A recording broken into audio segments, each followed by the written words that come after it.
Hello and welcome. My name is Stephen Withall. I am the coordinator and work in the culinary management program here at Gulf Coast State College. We are in our culinary lab today, and I would like to show you one of my favorite foods to create, make, and eat, some fresh Pappardelle pasta. Pappardelle is one of the wider noodles. It's a rustic style pasta that we're going to make today. We're going to use semolina flour, which is a ground corn flour, and also blend that with some all-purpose, regular, I guess a lot of people would consider regular white all-purpose flour. I'm using these two flours because they're easily and readily available from your local grocery stores. And the ingredients in fresh pasta noodles is very simple. A lot of people get intimidated by this thought of making fresh pasta in their home. They picture flour and mess and things everywhere in their home kitchen, which may not be so inviting, but I'm here to reassure you that it is much simpler than it may seem. There's 4 basic ingredients in fresh pasta noodles, and I have them here measured out. I use 4 eggs, 4 whole large eggs, and 1 yolk. Eggs act as additional protein. There's water in eggs, and the richness of the yolks adds fat as well. We have extra virgin olive oil. I add extra virgin olive oil to my pasta because of the amount of eggs and yolk. It actually balances the flavor and makes it more appealing. I have my 150 grams of all-purpose bleached white flour here and 150 grams of semolina flour. These flours I weigh out because if you use measuring cups, it may not be as accurate as measuring with a scale. So white flour being a little, having more volume to it, as opposed to the finer grain semolina flour. I also have some additional water here, and this is just fresh water that we're gonna possibly add. It really is a, you decide if the dough needs more water. The water actually helps the glutens develop, and that's what this is all about. We have proteins, gluten, fat, and water. Those are the main ingredients to this pasta. We're going to make this by hand today using the well method, which is a very, very well known and traditional method. If you haven't heard of that before, I will demonstrate that to you here. Basically, I have my measured ingredients out. We're going to get hands-on with this, so have everything prepared and ready to go. I do have a couple things here. I have a fork that's going to help me initially incorporate the fat, eggs to the dry ingredients, the oil and the eggs to the dry ingredients. I also have a bench scraper here. This bench scraper is gonna help me keep my area clean, as that's very important when you're working, especially at home. You wanna keep yourself clean, organized. Less mess equals less opportunities for disaster in the kitchen. All right, so I'm going to get this all set up and we'll be right back. Okay, welcome back. We are making our fresh egg and semolina pasta here today. I had to gather a couple other ingredients and grab my mixing bowl, wash my hands, and now we're ready to get involved here.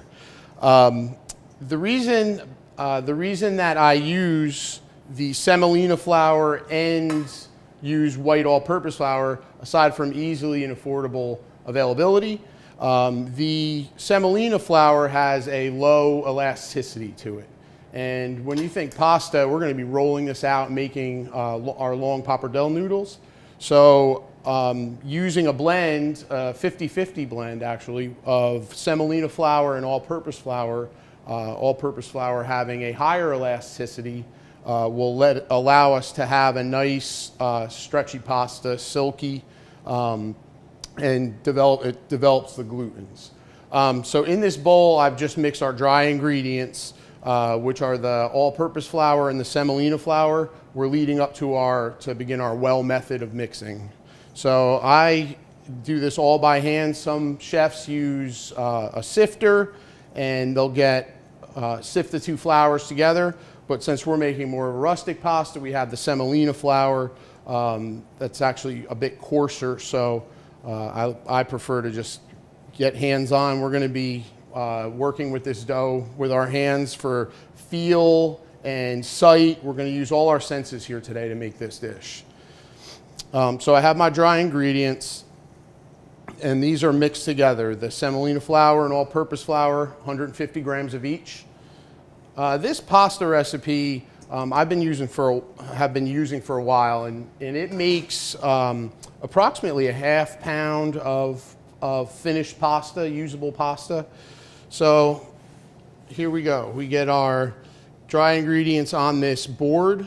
Now I want to give you some emphasis on this board. So this is a flour board from our culinary bakery here at Gulf Coast State College.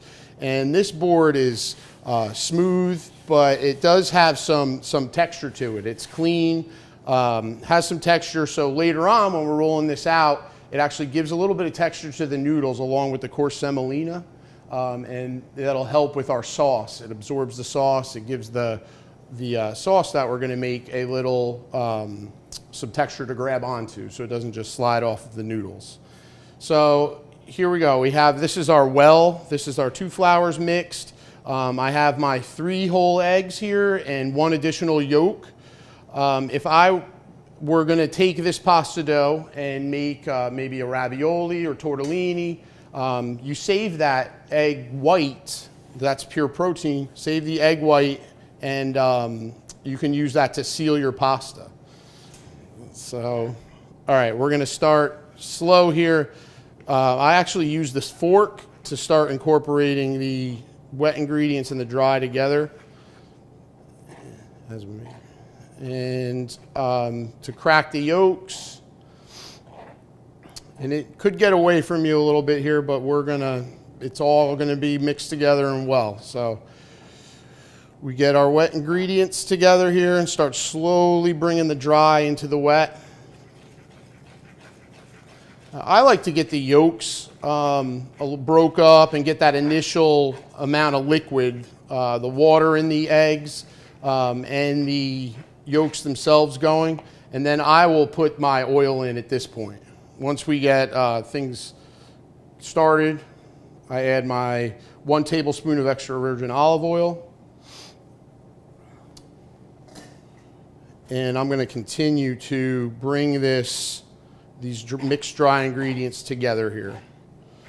And this method, I mean, making fresh pasta at home does take a little bit of time, but in this fast-paced world that we live in, sometimes it's therapeutic and very nice to have something that you make from scratch like this, and the flavor is unmatched. So definitely a sense of satisfaction, and you're eating real whole food that you made. When we get to our shaggy mass, which is starting to come together here, this would be called a shaggy mass with the dough. It's a common term used in pastry, baking and pastry. I go from the fork to my hands. Now, this is a point where you want to make sure that you have nice clean hands, and you're going to commit to this, because once you start, this dough gets wet, very wet before it comes together. So you're going to have your hands occupied for a little bit of time here. So I'm bringing this dough together, just folding. As you can see, it's starting to all come together. The moisture is being absorbed.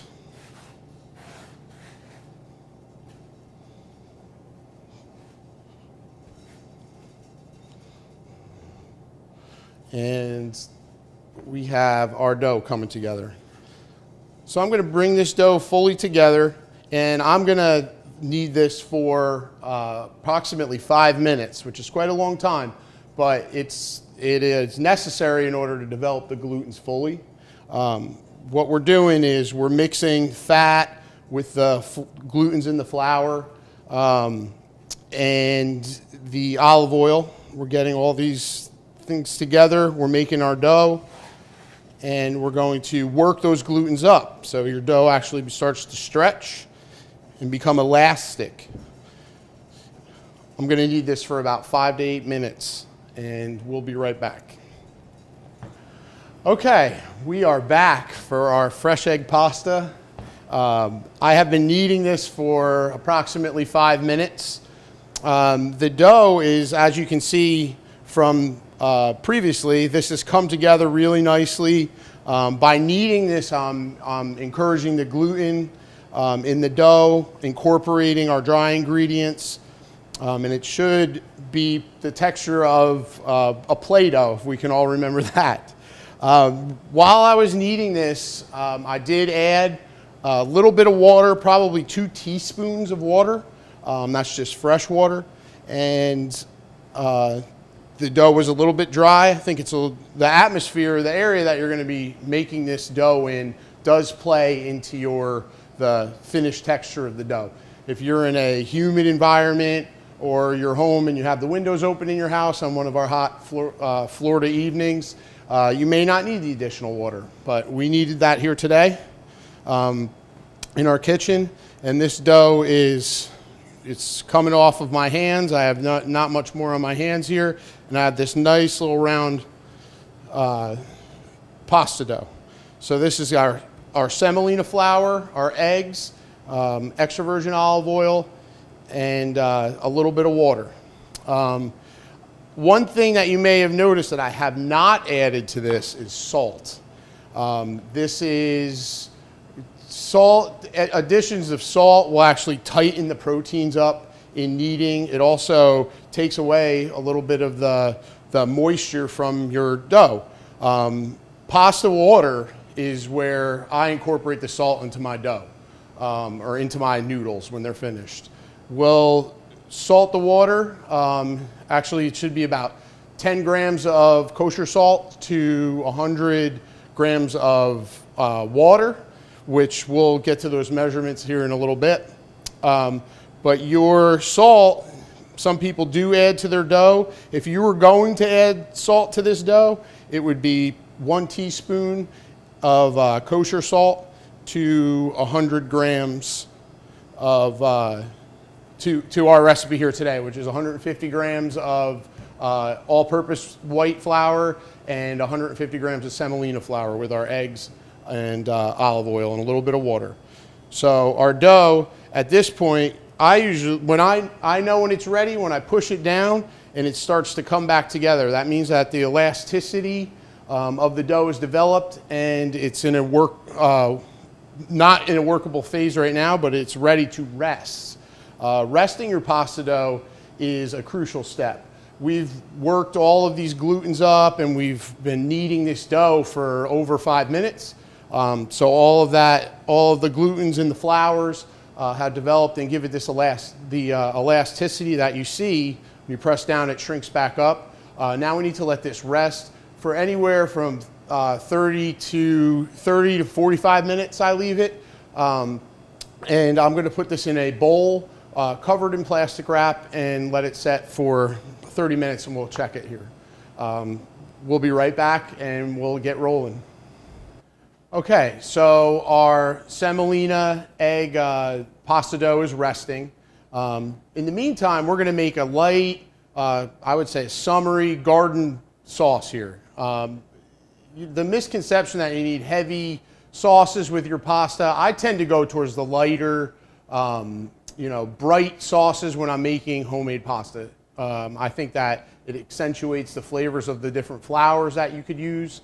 This one in particular is a little rustic with the coarse semolina flour, and we have the addition of our white all-purpose flour. But these noodles are going to be nice and silky. We're going to make just a simple extra virgin olive oil sauce. You have to be aware with extra virgin olive oil, and this is what we tell a lot of our students here, the darker the oil, the lower the smoking point. Vegetable oil and things like that, you can fry in and use at high temperature, sauteing, things like that for other cooking methods. But to make a delicate sauce, we want the flavor of the extra virgin olive oil, and we don't want to burn it. So if you have too much heat exposure to extra virgin olive oil, it has a very low smoking point. So it'll get too hot too fast, and it could burn your ingredients. We're going to use about 2 cups extra virgin olive oil. I have some shaved garlic here. Did this with a paring knife. And then I actually am very fortunate to have some herbs and these peppers from our garden. These peppers, they're actually called dragon cayenne peppers. It's summer, so these are very abundant. And I like a little bit of spice to my pasta sauce. Not to overwhelm it, but I like to infuse the oil with the pepper. So we're going to start with our extra virgin olive oil going in our pot.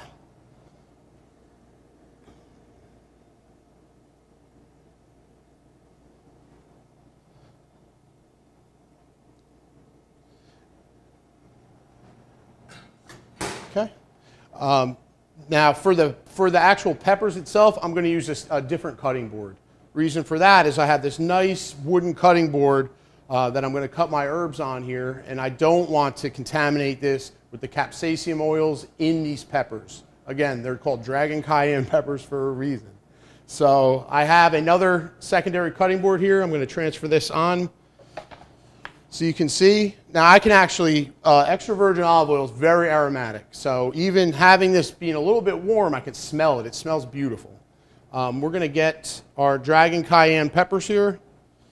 We'll do one at a time. Now again, rustic, we're going to leave the seeds in this. These are very small peppers, so de-seeding them and going through that, I believe is a little unnecessary. For this application, we have a couple peppers here. I'm just going to cut these on a bias. This is going to allow the oils to infuse in the oil that's warming up, the oils from the pepper to infuse in the oils, the oil for cooking for our sauce. So I'm just going to do a little bias cut on these. I'm not adding the stem piece in, but we're going to get these peppers in this oil. So I have my extra virgin olive oil warming up over here. Here's our little bit of peppers.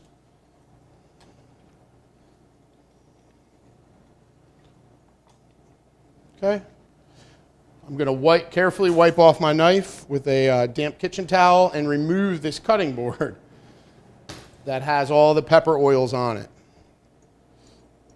So we're going to stir our peppers in here, let that infuse the oil for a minute.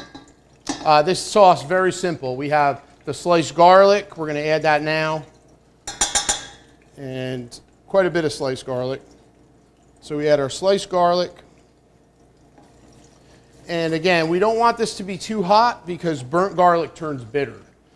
We just want to get the oils and the flavors out of this bright peppers and this sliced garlic into the oil, infuse it very light. Now I have herbs here, and I'm going to cut these herbs, but I am not going to add them now. Herbs, along with the cheese for this pasta, should be added at the very end. These herbs are bright and fresh, and they will turn brown if I put them expose them to a hot oil environment like this. So what I'm going to do with this basil is actually called chiffonade. Some chefs use that term still, and this is what the professionals do. So we have some of our basil leaves here. We're actually going to, I picked them from the stem. We're going to stack them together. And then you stack them all together like this and roll it. And you can do this with flat leaf parsley. Basil is commonly used. We're going to cut these herbs and set them aside. Later when we add our noodles, our fresh cooked pasta noodles, then we'll add these bright fresh herbs to the mixture. Here we have a little bit of chiffonade basil. And these strips are nice. They go along with the strips of the pasta. We're making the pappardelle noodles, so long strips here. And then this parsley, this is just some curly leaf parsley. You can use Italian flat leaf parsley and do the same, chiffonade. or you can use this curly leaf parsley. Definitely suggest you destem this. Take this parsley, chop this up, and then we're going to have our fresh herbs set aside. Coming back to our sauce here, this garlic has a nice golden tinge to it. It's lightly boiling or lightly simmering here. The moisture in the garlic and the reaction with the oil and the peppers. It smells great. Really looking forward to having this. So we're gonna let this garlic sweat here a little bit and cook and infuse into that olive oil that we're gonna coat our pasta with. And I'm gonna finish chopping up these herbs and we'll be right back. Okay, so I have my dough. I'm cut this in half because as we roll this out, this dough is gonna become very thin and large, take up a large area. It's gonna be, some people prefer it to be, roll it down to about a 1/16 of an inch, or thinner even for a 32nd of an inch in thickness. That's very thin, almost see-through. We're making this rustic semolina. Again, you know, this is one that you can make at your home pretty easily. So we're gonna roll this down probably to between a 1/16 of an inch in thickness to an 1/8 of an inch in thickness. So there's gonna be some variance, but remember, we're making this by hand and it's gonna be delicious. So I'm gonna remove this half of our dough. You could actually freeze dough if you're making this for just a couple people. You can actually freeze this dough. This will stay great in the freezer and usable up to 3 months. Freeze it, date it, and when you bring it out, let it thaw overnight in your refrigerator, because mind you, there's raw eggs in this. When you let this thaw back out, you might need to add just a little bit of semolina flour, dust your board, because frozen dough will have a little bit more moisture from the ice crystals. So we're going to remove our other half of dough here. And I start usually by hand with this. We have this straight rolling pin, and we're just going to start working this dough. Now, rolling in this dough, again, you know, we worked all the gluten up earlier and then let this relax.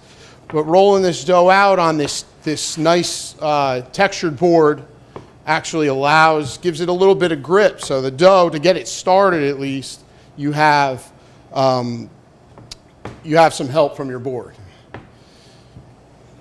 So I'm going to keep rolling this out. I want to show you one thing here before I go get this all rolled out. I've seen it where people actually bring the edge of the dough to the edge of the board, and it gives them a little bit, at my apron, gives you a little bit of something to hold on to as you use 2 hands on this rolling pin. Now, a traditional rolling pin will work. I prefer this one. And a hardwood, there's not as many pores in a hardwood, so use a hardwood rolling pin for this. So I'm going to keep working on this and we'll be right back. Okay, here we are. Welcome back. We have our pasta dough rolled out here. I worked this with our rolling pin. When you're rolling out pasta, you know, it's one of those things, you take your time, you get it to the thickness that you prefer. I like a more rustic, noodle with more bite to it. It's got good texture. This pasta dough, I would say, is ready to go. Been rolling this out, and I have want to show you a couple things. This is just a pastry cutter. I think this was my grandmother's and was given to me when I actually graduated culinary school. And also, you can use a paring knife, just any paring knife. You just want to make sure it's sharp. If your paring knife's not sharp, it could grab the dough and pull it, and then you could have some tears. So we have our nice dough here. Again, you know, if you were making this and you wanted it to be absolutely perfect, you would trim all this off and cut it. But we're going to cut our noodles, and we're going to have our pasta dough here ready to go. So I'm going to start on this end. I will take this off, that little edge right there, just so maybe you can see the thickness. I would say that's probably about a 1/16 of an inch, thick. I like the dough like this. Our noodles are they're soft. but you know, they're still delicate. This is all quite delicate. I have a little bit of semolina flour here for dusting. I'm going to show you, you know, remember this is half our pasta. So you can imagine we'll have quite a bit of noodles once we roll out the other half as well. So I'm going to show you also how to preserve some of this, and you're going to, you know, put these into portion size, and you can wrap and freeze them for up to 3 months. So we have our little pasta cutter. We're making pappardelle, so that's a wider noodle. It'll be, you know, very good for the chew and the texture. So for homemade pasta, I like to use the wider noodles.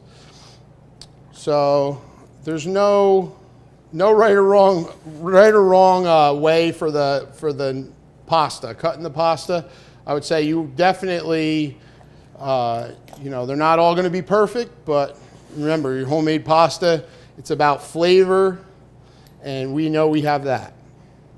So you can pull or push. I'm going to use this cutter, cut us some noodles here. These are actual noodles. Some pasta, the dry pastas, you know, when you have them and they're sticking out of your pot in the water, they're not, it doesn't always help out. But when you have these fresh pasta noodles that we're making, we're going to actually gather these into what are called nests. So I have my semolina flour here. I'm just going to give this a little dusting on these noodles. And if they get intertwined, that's okay. We're going to start portioning these out, and we can prepare to cook them. We will prepare to cook them or to freeze them.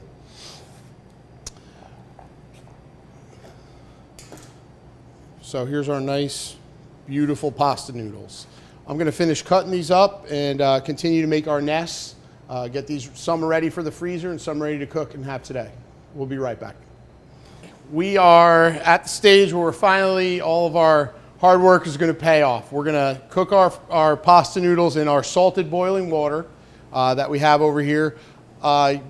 Usually I use a ratio about 5 to 1. So if you're doing, you know, a quarter pound of pasta, you know, 4 to 5 to 1. So a quarter pound of pasta, I would use, you know, about maybe a gallon of water.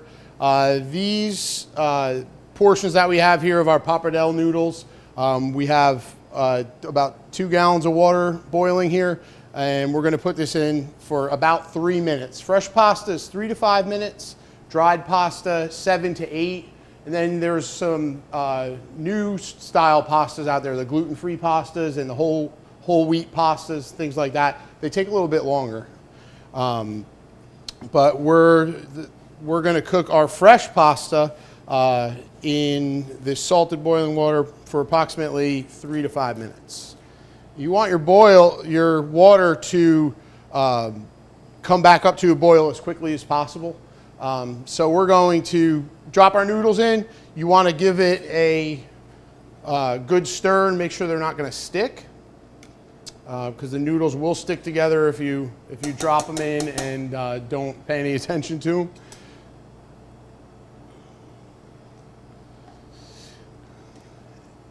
We're going to give this a couple minutes and we'll be right back.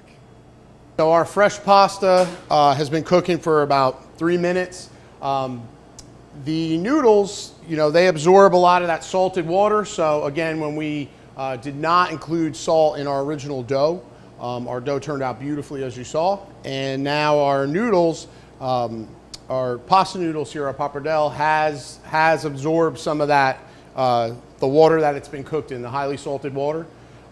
So right here I have my sauce. This is our little olive oil and garlic with the dragon cayenne chilies in it. I'm going to transfer the pasta to this pot. That is going to allow it to finish cooking in this oil. And even though the oil is not boiling hot, the noodles will absorb as they come down in temperature. So we have our pappardelle noodles. We'll just give it a shake. I usually add it right from the pot into my sauce pot.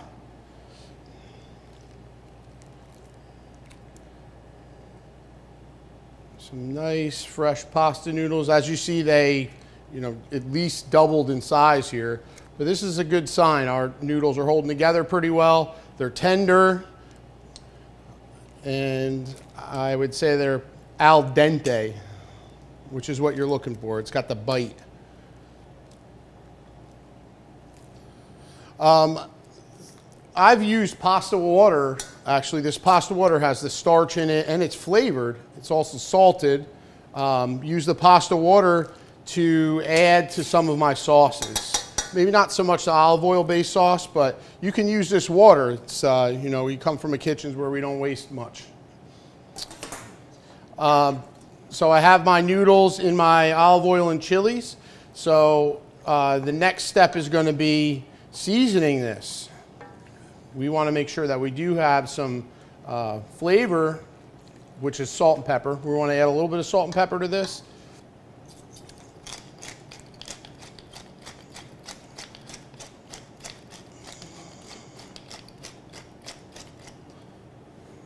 And this is a little bit of kosher salt and pepper.